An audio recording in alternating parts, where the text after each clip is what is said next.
সবাইকে পবিত্র রমজান মাসের মুবারকবাদ। আশা করি সবাই ভালো আছো, ভালো থাকো, সুস্থ থাকো। আর এই পবিত্র রমজান মাসে আমরা বিশেষ করে দোয়া করব যেন এই সারা বিশ্বব্যাপী যে ছড়িয়ে রয়েছে মারাত্মক করোনা ভাইরাস, যাকে আমরা মহামারী নামে আখ্যায়িত করেছি, এ থেকে পরিত্রাণ পাই। এই বিষয়ে আমরা বেশি বেশি করে আল্লাহর কাছে দোয়া করতে থাকব। যাই হোক, আজকের নেক্সট ক্লাস শুরু করা যাক।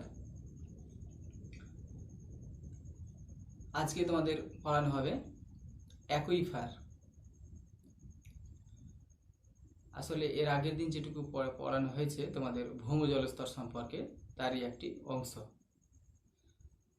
অ্যাকুইফার এর বাংলা অর্থ হলো ভৌম জলাধার। ভৌম জলাধার আসলে ভৌম জল যে অঞ্চলটি বা স্থানটি ধারণ করছে সেই স্থানটিকেই বলা হয় অ্যাকুইফার। আসলে অ্যাকুইফার হচ্ছে একটি ইংরেজি শব্দ। এই অ্যাকুইফারের উৎপত্তি হয়েছে ল্যাটিন শব্দ, বিশেষ করে দুটো শব্দ। একটি হচ্ছে অ্যাকুয়া, অ্যাকুয়া যার অর্থ জল। আমরা বাড়িতে যে সমস্ত ওয়াটার পিউরিফায়ার ব্যবহার করি তার মধ্যে কিন্তু একটা অ্যাকুয়াগার্ড নামে জল পরিশোধন মেশিন রয়েছে, কোম্পানি রয়েছে। আমরা শুনেছি অ্যাকুয়া মানে হচ্ছে জল, আর ফেরো কথার অর্থ হলো আমি ধারণ করি। তাহলে কি দাঁড়ালো? অ্যাকুইফারের অর্থ কি? যে স্তর বিশেষ করে জল ধারণ করছে সেই স্তরকেই বলা হয় অ্যাকুইফার। আসলে একটু দেখি যে অ্যাকুইফার কিভাবে গঠিত হয় বা কিভাবে সৃষ্টি হয়। ধরো এইভাবে একটি শিলাস্তর রয়েছে, এভাবে একটা শিলাস্তর রয়েছে, এভাবে একটি শিলাস্তর রয়েছে। নিচের দিকে ধরো রয়েছে শক্ত শিলা বা কঠিন শিলা, আর এটা হচ্ছে ভূমিরূপ। এটি একটি ভূমিরূপ। নিচের দিকে রয়েছে শক্ত শিলা আর উপরের দিকে রয়েছে নরম শিলা, যে শিলা বিশেষ করে জল ধারণ করতে পারে।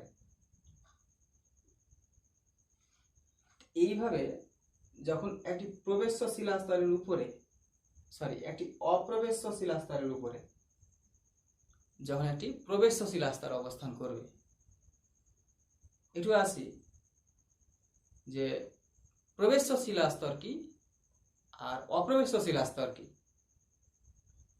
তো প্রবেশ্য শিলাস্তর আসলে কি আর অপ্রবেশ্য শিলাস্তর কি? প্রবেশ্য আর অপ্রবেশ্য বুঝতে পারছি না। প্রবেশ কথাটা লাগানো আছে মানে মৃত্তিকার বিশেষ করে যে শিলাস্তরগুলো রয়েছে, এই শিলাস্তরগুলোর যে অংশটি বিশেষ করে যে অংশে শিলার ভেতরে জল প্রবেশ করতে পারে, এই অংশটাকে বলছে প্রবেশ্য শিলা। আমরা জানি যে শিলার ভিতরে শিলাগুলো একরকমের নেই, যেমন বেলে পাথর রয়েছে, কাদা পাথর রয়েছে, চুনা পাথর রয়েছে, ব্যাসল্ট রয়েছে। এই কতগুলি ধরনের শিলাস্তর রয়েছে। তো এই প্রত্যেকটা শিলার তাদের জল ধারণ ক্ষমতা বা জল প্রবেশের ক্ষমতা কিন্তু বিভিন্ন রকমের। এই প্রবেশ শিলাস্তরের ক্ষেত্রে বলি, যদি শিলা বেলে পাথরে গঠিত হয়, বিশেষ করে বেলে পাথরে, তাহলে সে কিন্তু জলটাকে বেশি করে ট্রান্সমিট করবে বা জল ধারণ করতে পারবে বেশি পরিমাণে, ধারণ করতে পারবে, বিশেষ করে এক স্থান থেকে অন্য স্থানে পৌঁছে দিতে পারবে। আর যদি বিশেষ করে আগ্নেয় শিলা ব্যাসল্ট বা যদি সেটা চুনা পাথর দ্বারা গঠিত হয় অথবা যদি সেল দ্বারা গঠিত হয়, তাহলে কিন্তু সেই শিলাটা অত্যন্ত কঠিন হয়। এই জন্য বিশেষ করে ওই শিলাটাকে বলা হয় অপ্রবেশ্য শিলা। প্রবেশ্য শিলা কাকে বলে? যে সমস্ত শিলার মধ্য দিয়ে ভৌম জল প্রবেশ করতে পারে, এমন ধরনের শিলাস্তরগুলোকে বলছে প্রবেশ্য শিলা। প্রবেশ্য শিলা, যেমন এই বেলে পাথর একটি উদাহরণ। বেলে পাথর একটি প্রবেশ্য শিলার উদাহরণ। এর ভেতর দিয়ে জল ট্রান্সমিট করতে পারে বা প্রবেশ করতে পারে। অপ্রবেশ্য শিলার কথা বলি, যে সমস্ত শিলাগুলি, বিশেষ করে চুনা পাথর,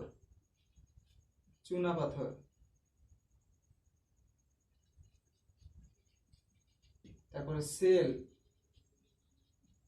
আরো রয়েছে ব্যাসল্ট। এই সমস্ত শিলাগুলো হচ্ছে একটি কঠিন। বিশেষ করে এই চুনা পাথর কঠিন না হলেও, চুনা পাথর তারপরে কাদা পাথর, এর ভেতরে খুব একটা কঠিন না হলেও এর ভেতরে কিন্তু রন্ধ্রের পরিমাণ কম রয়েছে, যার প্রভাবে যে শিলার ভিতর দিয়ে জল কিন্তু প্রবেশ করতে পারে না। তো এইরকমই একটি প্রবেশ্য শিলা, একটি অপ্রবেশ্য শিলা স্তরের উপরে যখন একটি প্রবেশ্য শিলা স্তর অবস্থান করবে, সেই শিলার মধ্যে কিন্তু জল ধরবে।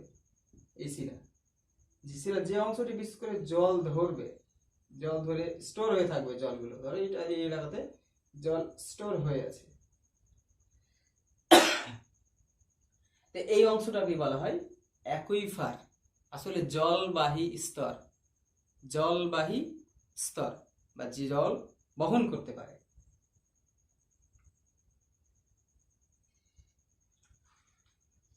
একটু এখান থেকে এই প্রশ্নগুলো আসবে, প্রবেশ্য শিলা কাকে বলে, অপ্রবেশ্য শিলা কাকে বলে। যে সমস্ত শিলাগুলো বিশেষ করে জল ধারণে সক্ষম বা জলকে এক স্থান থেকে অন্য স্থানে সরবরাহ করতে পারে, এই এমন ধরনের শিলাগুলোকে বলছে প্রবেশ্য শিলা। প্রবেশ্য শিলা স্তরে কিন্তু অ্যাকুইফার গড়ে ওঠে। আর বেলে পাথর, বিশেষ করে প্রবেশ্য শিলা বেলে পাথর দ্বারা গঠিত হয়। তাহলে অপ্রবেশ্য শিলা, যে সমস্ত শিলাগুলো বিশেষ করে জলকে এক স্থান থেকে অন্য স্থানে ট্রান্সমিট বা স্থানান্তরণ করতে পারে না, এমন ধরনের শিলা স্তরকে বলছে অপ্রবেশ্য শিলা। এইরকম ধরনের চুনা পাথর, সেল, ব্যাসল্ট, তারপরে হচ্ছে কাদা পাথর, এইরকম ধরনের শিলাগুলোতে কিন্তু বিশেষ করে জল ট্রান্সমিট করতে বা স্থানান্তরণ করতে পারে না বলে এই ধরনের শিলাগুলোকে বলছে অপ্রবেশ্য শিলা। তো সংজ্ঞা আসতেই পারে 1 মার্কের বা 2 মার্কের, অ্যাকুইফার কাকে বলে। তাহলে একটি অপ্রবেশ্য শিলাস্তরের উপরে যদি প্রবেশ্য শিলা অবস্থান করে, তাহলে এই বৃষ্টির জল, বিশেষ করে বৃষ্টির জল, তারপরে হচ্ছে বরফ গলা জল, সে যে কোনো প্রকারের জল হোক না কেন, এই স্তরটি জল কিন্তু ধারণ করতে পারে। তার জন্য এই স্তরটিকে বলা হয় অ্যাকুইফার। তাহলে ভূগর্ভের যে অংশ বিশেষ করে ভৌম জল ধারণ করতে পারে, এই অংশটাকে বলছে অ্যাকুইফার। একটু আসি শ্রেণী বিভাগে। শ্রেণী বিভাগটি কিরকম দেখো, একটা রয়েছে আবদ্ধ অ্যাকুইফার, যাকে ইংরেজিতে বলা হয় কনফাইন্ড অ্যাকুইফার। কনফাইন্ড মানে হচ্ছে আবদ্ধ। এই আবদ্ধ অ্যাকুইফারটি কিরকম হয় একটু দেখো। ধরো যে এইরকম ভাবে একটা শিলাস্তর, এভাবে একটা শিলা রয়েছে ভেতরের দিকে, এরকম ভাবে একটা শিলাস্তর রয়েছে, তারপরে আবার একটা শিলা রয়েছে, এটাও কঠিন শিলা। তাহলে এইরকম ভাবে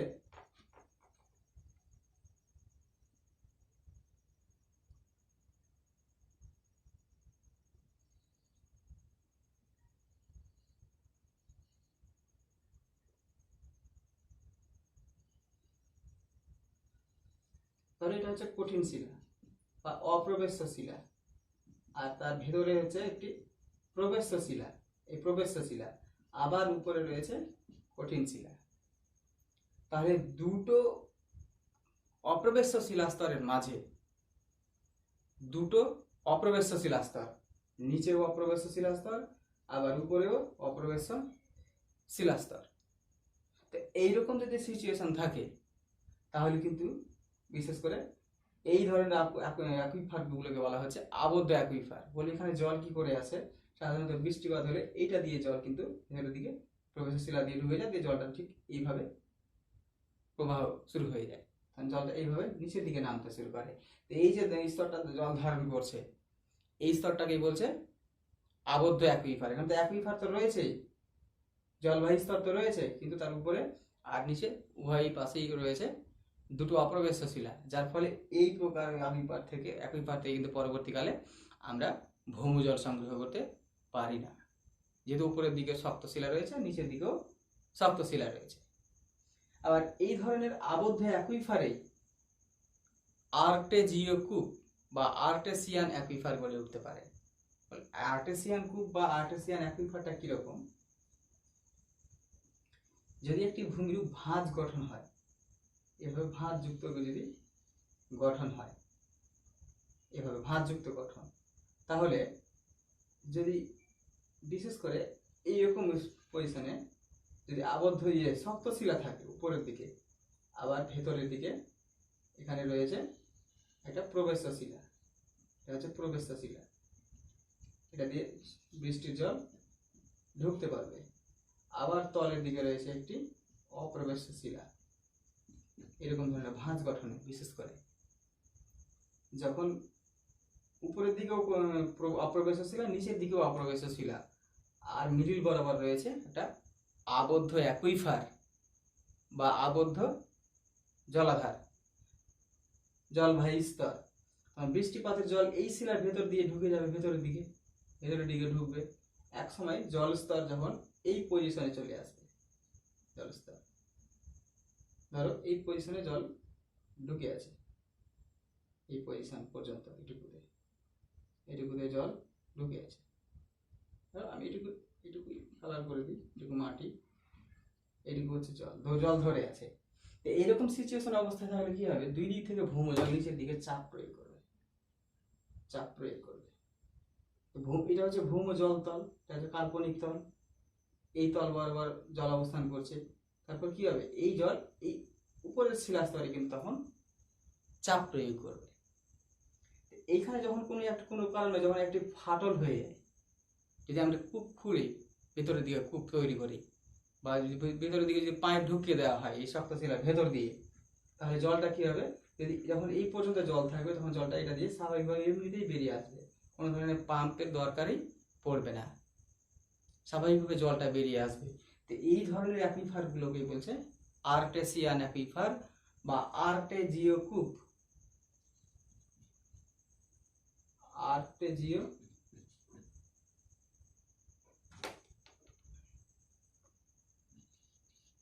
আর্টেজিও কূপ, এটা পরীক্ষাতে হয়তো 2 মার্কের 1 মার্কের আসতেই পারে।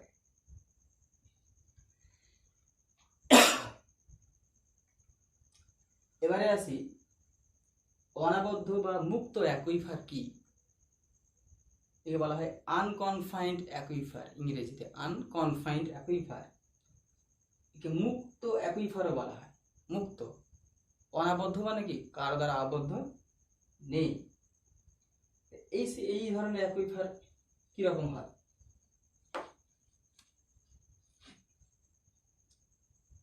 ধরো এরকম ধরনের একটা ভূমিরূপ রয়েছে, ভূমিরূপ, এটা হচ্ছে একটা প্রবেশ্য শিলা, আর এদিকে রয়েছে একটা অপ্রবেশ্য শিলা, এটা একটা ভূমিরূপ।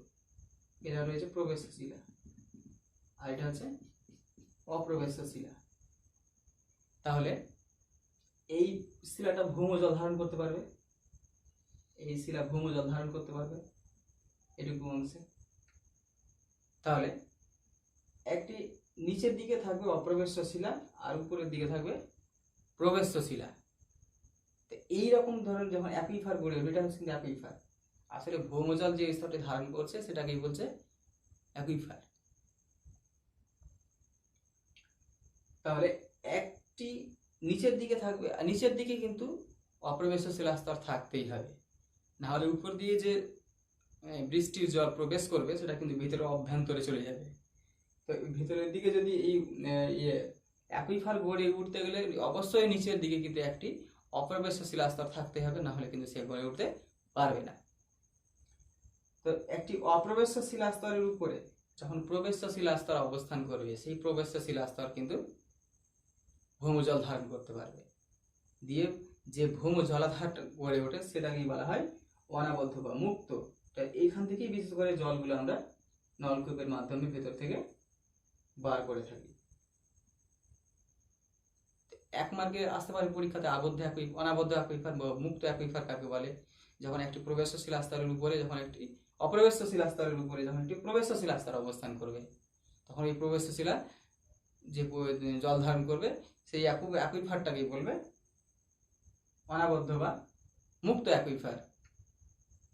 তারপরে আসি স্থানীয় অ্যাকুইফার বা লোকাল অ্যাকুইফার, বা একে ইংরেজিতে আরেকটা নাম আছে যার হচ্ছে পার্চড অ্যাকুইফার। এই পরীক্ষাতে কিন্তু স্থানীয় অ্যাকুইফার থেকে পার্চড অ্যাকুইফার বেশি আছে জেনারেলি। এটা একটু দেখে নিও, পার্চড অ্যাকুইফার। এই পার্চড অ্যাকুইফারটা কি, তোমরা কি এর আগের দিন পড়িয়েছি যে স্থায়ী ভৌম জলস্তর নামে একটি স্তর রয়েছে, কতগুলি পড়িয়েছিলাম।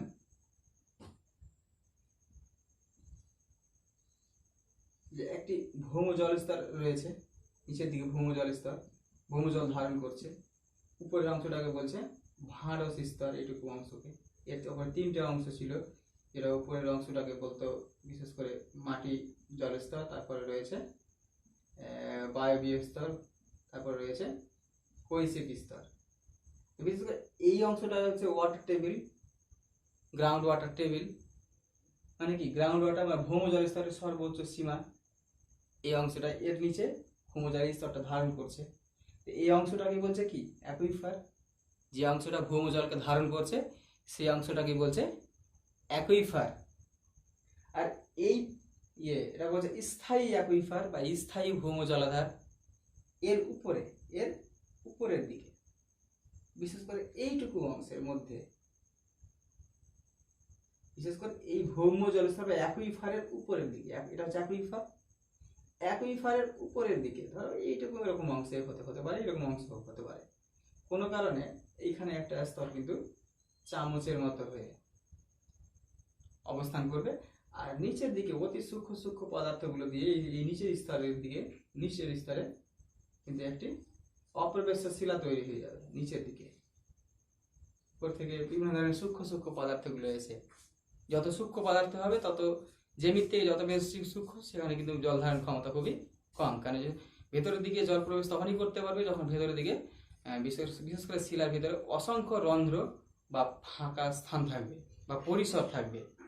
এই জন্য বিশেষ করে এঁটেল মাটিতে কিন্তু জল ধারণ ক্ষমতা এর খুবই বিশেষ করে ভেতরের দিকে জল প্রবেশ করতেই দেয় না। এইরকম অবস্থানে কিন্তু একটি অপ্রবেশ্য শিলা কিন্তু হয়ে যায় চামচের মতো জায়গাতে। আর এই অপ্রবেশ্য নিচের দিকে অপ্রবেশ্য শিলা থাকার কারণে এইটুকু স্থানে কিন্তু ভৌমজল ধারণ করে নেয়। এটা লোকাল ভাব, স্থানীয় ভাবে। কোথায়? অ্যাকুইফারের উপরে এই অংশটাকে বলছে কি স্থানীয় অ্যাকুইফার বা পার্চড অ্যাকুইফার। তাহলে স্থানীয় ভৌমজল স্তরের উপরের অংশে যখন কোন স্থানীয়ভাবে ছোট্ট এলাকায় চামচের মতো হয়ে নিচের দিকে অপ্রবেশ্য শিলাস্তর গঠন হলে, নিচের দিকে অপ্রবেশ্য শিলা গঠিত হলে উপরের দিকে স্থানীয়ভাবে সাময়িককালের জন্য যে অ্যাকুইফারটি গড়ে ওঠে এটাকেই বলছে স্থানীয় অ্যাকুইফার বা পার্চড অ্যাকুইফার। এই যে এইটুকু তিনটে আমরা জানলাম, এইগুলো কিন্তু ভৌমজল বিশেষ করে সরবরাহ করতে পারে। এই তিনটে অ্যাকুইফার থেকে কিন্তু আমরা ভৌমজল তুলতে পারি বা বিভিন্ন প্রক্রিয়ার মাধ্যমে আমরা তুলে থাকি। পাম্প নলকূপের মাধ্যমেই হোক বা পাম্প স্টোরেজ মেশিনের মাধ্যমে বা মোটরের মাধ্যমেই হোক, যাই হোক না কেন। এছাড়াও 3 রকমের আরো রয়েছে। এগুলো আসলে অ্যাকুইফারের শ্রেণী বিভাগ পুরোপুরি বলা যাবে না, অ্যাকুইফারের বিশেষ করে এগুলো কাছাকাছি। এগুলো হচ্ছে শিলাস্তর এক রকমের। তো যাই হোক, অ্যাকুইটার্ড এই সমস্ত বিষয়গুলো কিন্তু পরীক্ষাতে আসে। অ্যাকুইটার্ড এর বাংলা অর্থ হলো স্বল্প জলবাহী স্তর। মানে কি, এই যে 3টে শিলাস্তর রয়েছে, বিশেষ করে এই তিনটে বিশেষ করে এই ধরনের অ্যাকুইফার, এগুলো অ্যাকুইফারের মধ্যে পড়ছে, এরা জল পরিবহন সেরকম করতে পারে না। এদের ক্যারেক্টার অনুযায়ী কিন্তু এদের বিভিন্ন নাম দেওয়া হয়েছে। অ্যাকুইটার্ড বা স্বল্প জলবাহী স্তর। বিশেষ করে এই অ্যাকুইটার্ড কেমন হয়, এই অ্যাকুইটার্ড গড়ে ওঠে বিশেষ করে কাদা পাথর, কাদা আর ওতে যদি মৃত্তিকার থাকে, মৃত্তিকার কণা, তাহলে কিন্তু অ্যাকুইটার্ড গড়ে ওঠে। তো কোনো একটি শিলা বা কোনো একটি স্তর যখন কাদা আর মৃত্তিকার কণার সংস্পর্শে সংমিশ্রণে গড়ে উঠবে, তাহলে এই শিলাস্তরটা কি হবে, এর প্রবেশতা কিন্তু কম হবে। যখনই কাদা কণা থাকবে, কাদা কণা কিন্তু ভিতরের দিকে জল প্রবেশে বাধা দিবে। এরা জল বিশেষ করে কিছুটা জল ধারণ করতে পারবে, জল ধারণ মানে কিছুটা খুবই মানে কম পরিমাণে ভৌমজল ধারণ করতে পারবে, কিন্তু এরা এই সমস্ত অংশগুলো থেকে, এই অ্যাকুইটার থেকে আমরা কিন্তু ভৌমজল সংগ্রহ করতে সেই রকম ভাবে পারি না। তাহলে এর সংজ্ঞা হয়তো আসতে পারে পরীক্ষাতে, তবে এভাবেই বলবে যে ভূ অভ্যন্তরে বিশেষ করে প্রধানত কাদা ও মৃত্তিকার সংমিশ্রণে গঠিত এক ধরনের বিশেষ করে স্তর গঠিত হয়, যার প্রবেশতা কিন্তু কম, জল সেরকম ভাবে প্রবেশ করতে কিন্তু পারে না। আবার ভৌমজলে এটা কিন্তু খুব একটা গুরুত্বপূর্ণ ভূমিকা পালন খুব একটা করতে পারে না। যাই হোক, এমন ধরনের অ্যাকুইফার কি বলছে, স্বল্প জলবাহী স্তর, সামান্য পরিমাণ কিছুটা জল কিন্তু এ দিতে পারবে। তবে ওই এখানে বিশেষ করে কূপ বা নলকূপ থেকে জল কিন্তু বিশেষ করে এই স্তর থেকে আমরা উঠাতে পারি না। তো যাই হোক, এরপরে আসি অ্যাকুইক্লুড। অ্যাকুইক্লুডটা কিরকম? অ্যাকুইক্লুডটা হচ্ছে বিশেষ করে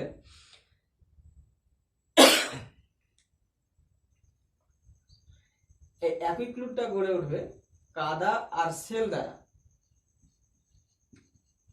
কাদা আর সেল একটা স্তর, প্রধানত কাদা আর সেল দ্বারা গঠিত হবে। একটু আগে বললাম যে সেল দ্বারা যদি গঠিত হয় তাহলে সেটা কিন্তু অপ্রবেশ্য শিলা হয়, শক্ত শিলা হয়, আর ভিতরে পরিস্পেস বা ফাঁকা স্থানের পরিমাণ কিন্তু খুব কম থাকে। আবার কাদাও কিন্তু এই ফাঁকা স্থানের পরিমাণটাকে কমিয়ে দিতে পারে। তো এইরকমই বিশেষ করে কাদা আর সেল এই রকম শিলা দ্বারা গঠিত যদি স্তরটি হয়, তাহলে এই ধরনের মানে অতি ধীরে ধীরে এরা কিন্তু জল গ্রহণ করবে। এই অ্যাকুইটার্ড কিন্তু কিছুটা জল নিতে পারবে আর সামান্য কিছুটা পরিমাণ জল দিতে পারবে, আর অ্যাকুইক্লুড কি করবে, ও সামান্য কিছুটা জল নিতে পারবে, সামান্য পরিমাণ কিছুটা জল কিন্তু নিতে পারবে, কিন্তু ওখান থেকে আমরা জল সংগ্রহ করতে পারি না। এই অ্যাকুইক্লুড থেকে আমরা জল সংগ্রহ করতে পারি না। এইভাবেই অ্যান্সারগুলো লিখবে, প্রধানত কাদা আর সেল দ্বারা গঠিত, বিশেষ করে কাদা সেল দ্বারা গঠিত যে স্তরটি সামান্য পরিমাণ কিছু জল অতি ধীরে ধীরে শুষে নিতে পারে, হালকা পরিমাণে শুষে নিতে পারে, কিন্তু এই স্তর থেকে ভৌমজল সংগ্রহ করা যায় না, বা কূপ নলকূপে এর কোনো ভূমিকাই নেই। এইরকম ধরনের অ্যাকুইফারগুলোকে বা এই ধরনের শিলাস্তরগুলোকে বলছে অ্যাকুইক্লুড। তারপরে আসি অ্যাকুইফিউজ। দেখো ফিউজ, ফিউজ কথাটা আমরা ব্যবহার করে থাকি, ফিউজ হয়ে গেছে। আসলে এই স্তরটি কেমন, এই অ্যাকুইফিউজ স্তরটি কেমন? এই স্তরটি অত্যাধিক মানে বিশেষ করে অপ্রবেশ্য শিলাস্তর হয়, বিশেষ করে আগ্নেয় শিলা দ্বারা গঠিত যদি হয়, তাহলে কিন্তু এই শিলাস্তরের ভিতরে পরিস্পেস বা ফাঁকা স্থানের পরিমাণটা খুবই কম থাকে, আর এই শিলা কোনো রকমের জল ধারণ করতে পারে না, আর এই শিলা কোনো রকম জল ওখান থেকে আমরা জল বিশেষ করে সংগ্রহ করতে পারি না। এই রকম ধরনের জলস্তরকে বলছে শিলাস্তরকে বলছে অ্যাকুইফিউজ, যাকে বলছে জল রোধক স্তর। জল রোধক মানে বুঝতেই পারছো, যে শিলা যে স্তর বিশেষ করে ভৌমজল সংগ্রহ মানে ভৌমজল প্রবেশ করতে পারে না এবং সেখান থেকে কোনো রকমের জল পাওয়ার আশঙ্কাও নেই, এই ধরনের স্তরকেই বলছে অ্যাকুইফিউজ। ফিউজ। তো এই সমস্ত প্রশ্নগুলো প্রত্যেকটা এক একটা প্রশ্ন 1 মার্কের করে তোমরা লিখবে, 1 মার্কের করে আসতে পারে। তবে এই অ্যাকুইফারটা 2 মার্কের লিখবে। এটা একটি ল্যাটিন শব্দ থেকে এসেছে। এই কথার কোন শব্দ থেকে এসেছে সেটা হয়তো তোমরা 1 মার্কের আসতেই পারে। আবদ্ধ অ্যাকুইফার কাকে বলে, অনাবদ্ধ বা মুক্ত অ্যাকুইফার কাকে বলে, পার্চড অ্যাকুইফার কাকে বলে, অ্যাকুইটর্ড কাকে বলে, অ্যাকুইক্লুড কাকে বলে, অ্যাকুইফিউজ কাকে বলে, এই সমস্ত প্রশ্নের উত্তরগুলো কিন্তু তোমরা 1 মার্কের মতো করে লিখো। একটু খেয়াল রাখবে এই প্রশ্নগুলো খুব যেন বড় না হয়। তবে ম্যাক্সিমাম হয়তো 3টে বাক্য হবে। যত শর্টে, যত ছোট করে এর সংজ্ঞাটা বানানো যায়। ছবিতে দেখতে পাচ্ছ নিচে রয়েছে অপ্রবেশ্য শিলা বেডরক, বরাবর রয়েছে একটি কনফাইন্ড লেয়ার বা শক্ত শিলা, যেটা দিয়ে জল সাধারণত প্রবেশ করতে পারে না। কিন্তু উপরের অংশের দিকে দেখো রয়েছে একটি অ্যাকুইফার, নিচের অংশে একটি অ্যাকুইফার। উপরের অংশ অ্যাকুইফার যেটা রয়েছে সেটা কিন্তু উন্মুক্ত রয়েছে বাইরের উপরের দিকে, এই জন্য এটাকে উন্মুক্ত অ্যাকুইফার বলছে। আর নিচের অংশটা আবদ্ধ রয়েছে বলে নিচের অ্যাকুইফারটাকে কনফাইন্ড অ্যাকুইফার বা আবদ্ধ অ্যাকুইফার বলা হয়।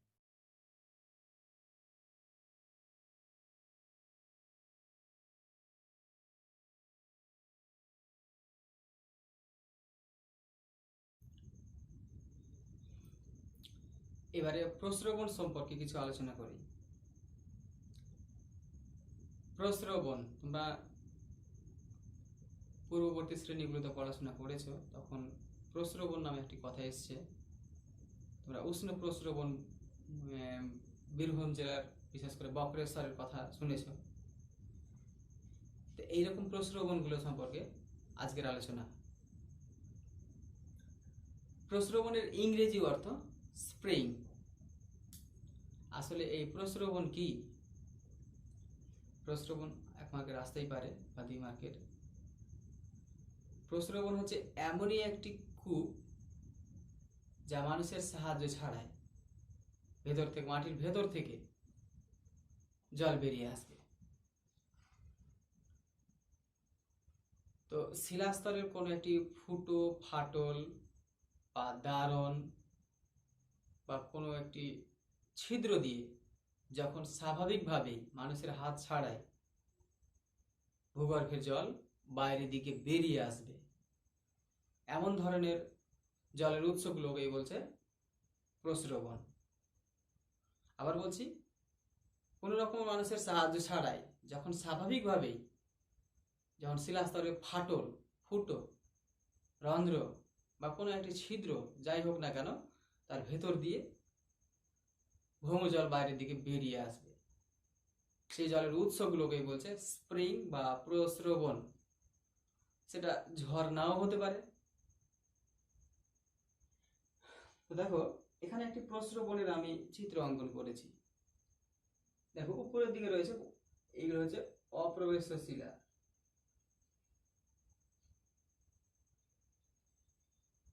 অপ্রবেশ্য শিলা, আর এটাও অপ্রবেশ্য শিলা, এটাও।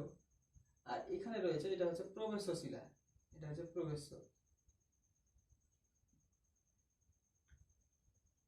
তো যখন সে একটা থাকতে পারে বা দুটো থাকতে পারে, থাকতেই পারে, এইরকম অবস্থায় এই অংশটা কিন্তু জল ধারণ করছে। ধরো এটা অংশ এভাবে উপরের দিকে উঠে রয়েছে, এইভাবে এই ভূমিটা ঠিক এরকম ভাবে ধরো উপরের দিকে উঠে রয়েছে।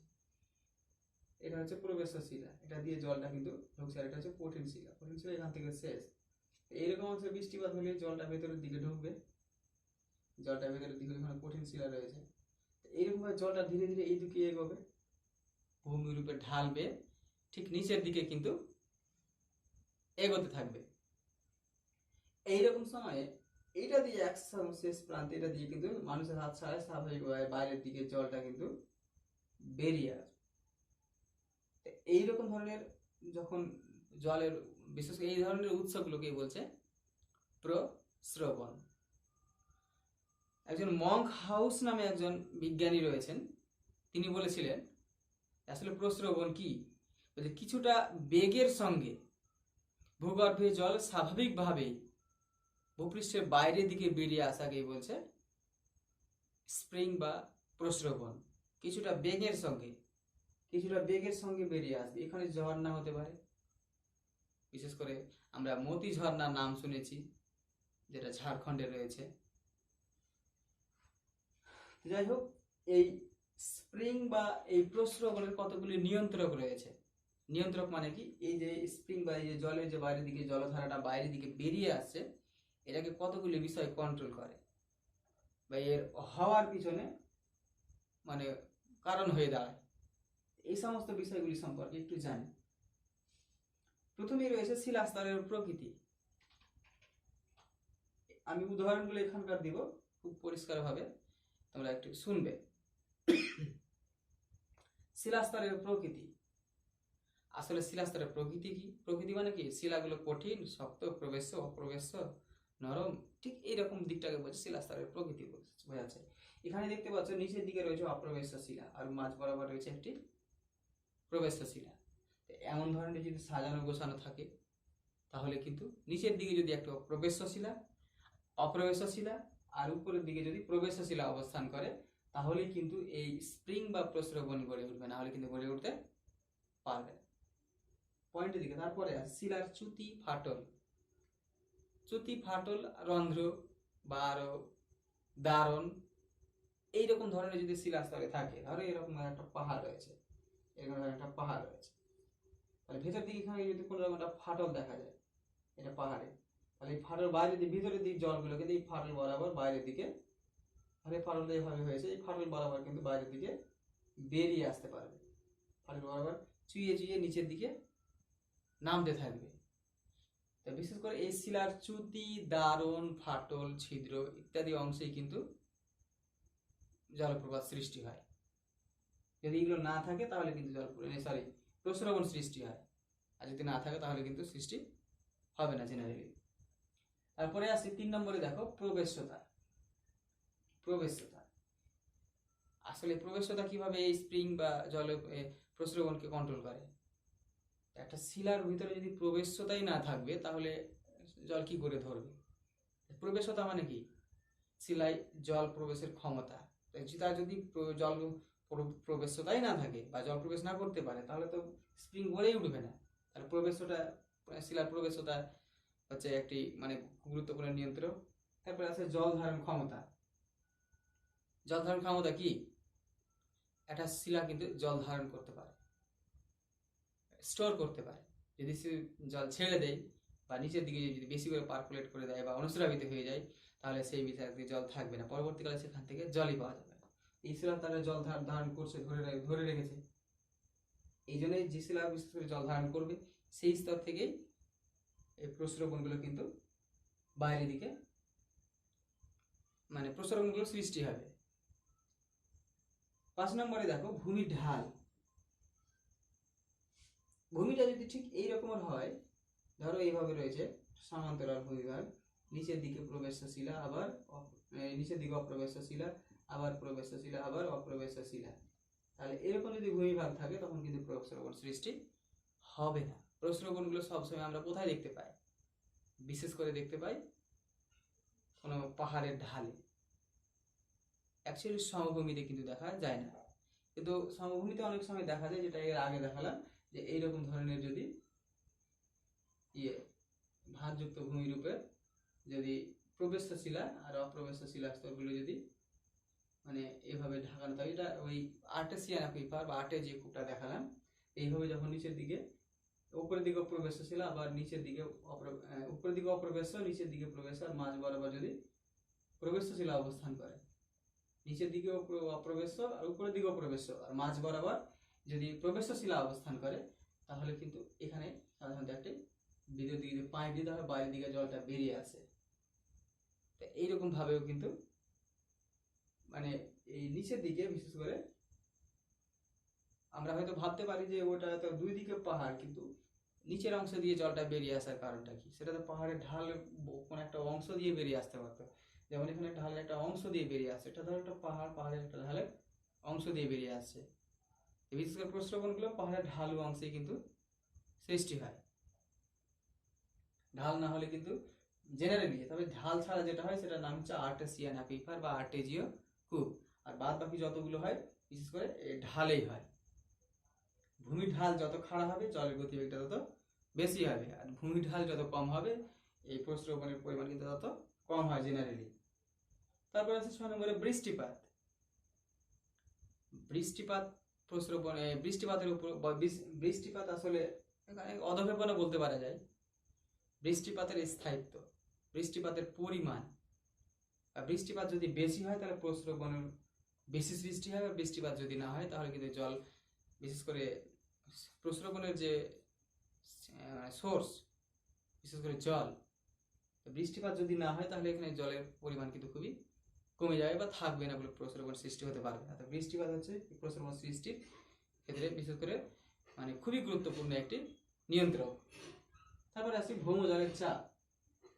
আসলে ভৌমজলের কি আগের দিন পড়েছে, মাটির ভিতরে যে স্তরগুলো ভৌমজল ধারণ করছে, এটা যে ভৌমজল ধারণ করে আছে ভেতরের দিকে এতটা, এই অংশটা ভৌমজল ধারণ করে আছে, ধরে আছে। এই একটা ভৌমজলের উপর থেকে নিচের দিকে চাপ থাকবে, আর চাপ থাকলেই কিন্তু ঠিক উপরের দিক থেকে জলটা নিচের দিকে ধীরে ধীরে গড়াতে থাকবে। তাহলে ভৌমজলের চাপের কারণেই কিন্তু প্রস্রবণের সৃষ্টি হয়। সে এখানে তুমি এই আর্টেসিয়ান অ্যাকুইফার বা আর্টেজিও ভূমি বলো, আর এরকম ধরনের ঢালু ভূমি রূপেই বলো না কেন। তারপরে আসি প্রবেশ্য আর অপ্রবেশ্য শিলাস্তরের পারস্পরিক অবস্থান। যে প্রবেশ্য আর অপ্রবেশ্য শিলা স্তরের পারস্পরিক অবস্থান, এখানে দেখো একটি রয়েছে প্রবেশ্য শিলা, তারপরে রয়েছে অপ্রবেশ্য শিলা। এই উপরের দিকে অপ্রবেশ্য শিলা না থাকলেও কিন্তু প্রস্রবণ সৃষ্টি হতে পারে। ধরো এইভাবে প্রবেশ্য শিলা স্তরটি নেই, অপ্রবেশ্যটি, তবুও কিন্তু এইটা দিয়ে স্বাভাবিকভাবে জলটা কিন্তু বাইরের দিকে বেরিয়ে আসে, যেহেতু এই স্তরটি কিন্তু ভৌমজল ধারণ করে আছে।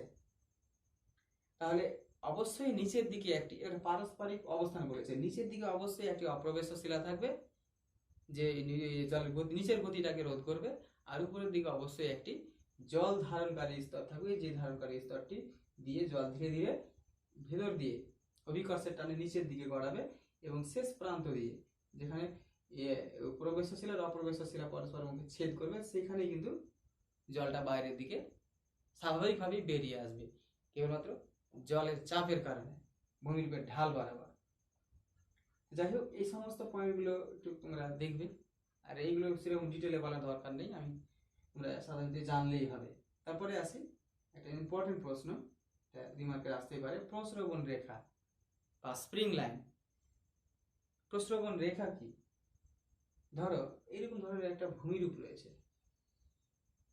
আর এখানে একটা ফাটল হয়ে গেছে কোনো কারণে, বা শিলাস্তরের একটা ফাটল রয়েছে। ধরো এটা হচ্ছে কত রকমের রয়েছে, ধরো এটা হচ্ছে অপ্রবেশ্য শিলা, আর এটা হচ্ছে প্রবেশ্য শিলা, আবার নিচে রয়েছে অপ্রবেশ্য শিলা। এভাবে একটা ফাটল সৃষ্টি হবে, ফাটল বরাবর জলগুলো কি হবে, বাইরের দিকে কিন্তু বেরিয়ে আসবে।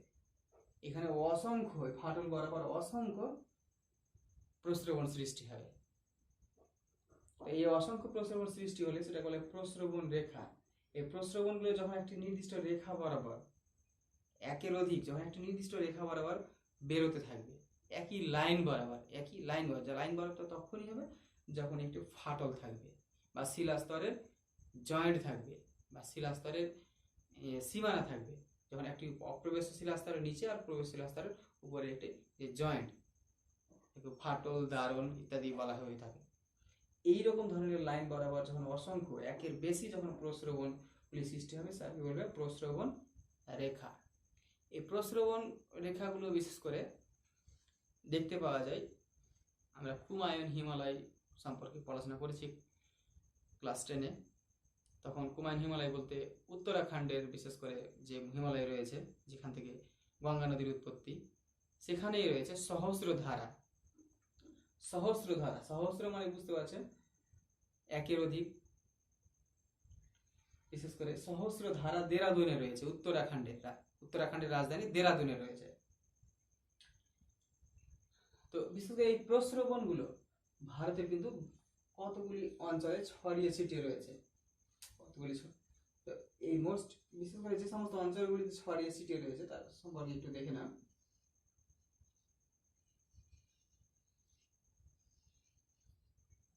এইখানে রয়েছে কুমায়ুন হিমালয়, হিমাচল প্রদেশ, উত্তরাখণ্ডে বিশেষ করে এখানে সহস্রধারা রয়েছে। এইখানে রয়েছে মেঘালয় মালভূমি, এই মেঘালয় মালভূমিতে কিন্তু অসংখ্য প্রস্রবণ রয়েছে। এইখানে রয়েছে পশ্চিম ঘাট পর্বতমালা, এই পশ্চিম ঘাট পর্বতমালাতে কিন্তু প্রস্রবণ দেখা যায়। কিছুটা দেখা যায় এইখানে বিশেষ করে ঝাড়খণ্ডে, যেখানে রয়েছে ছোটনাগপুর মালভূমি। তো এইরকম অংশগুলোতে কিন্তু বিশেষ করে ছোটনাগপুর কিছুটা ইয়ে এতে উড়িষ্যাতেও রয়েছে, উড়িষ্যার তাতাপানি বা তপ্তপানি, বা বিশেষ করে তাতাপানি মানে যে গরম পানি, আমাদের পশ্চিমবঙ্গেও রয়েছে। যেমন আগেই বলেছি বীরভূম জেলার বিশেষ করে বক্রেশ্বরে উষ্ণ প্রস্রবণ রয়েছে। তো যাই হোক, এই প্রস্রবণের শ্রেণী বিভাগগুলো নিয়ে পরবর্তী দিন আলোচনা হবে। আজকের মতো এখানে শেষ করছি।